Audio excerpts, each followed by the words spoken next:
Kamusta mga kabady? Magandang araw sa inyong lahat. At bago ang lahat ay shoutout muna kay Ronnie Reynon. At syempre kay Team Tokayo na palagi nakasubaybay. At syempre sa inyong lahat. At eto, nakakita na naman tayo ng napaka-formang tricycle mga kabady. Shoutout din pala sa may-ari. Sana mapanood mo itong yung tricycle, ano?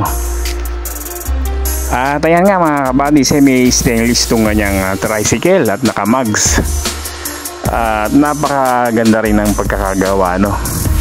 At napinturahan na rin yung kanyang galvanize sa taas at likod.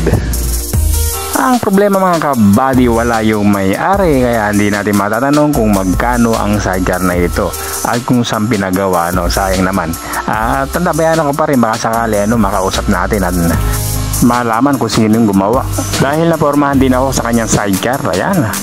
Sana nalaman natin kung sino yung gumawa para naman i-promote sana yung kanyang FB page kung meron, para sa gusto magpagawa.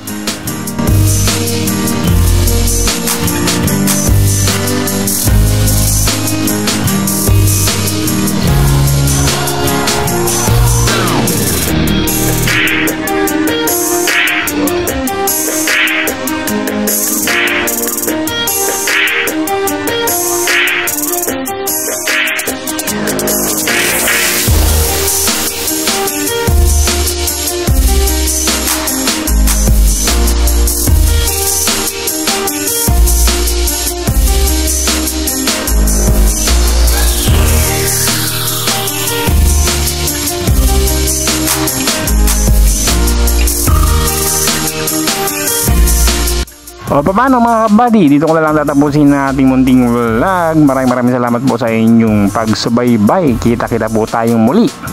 Ingat po kayo palagi. God bless po sa inyong lahat and ride safe kabady.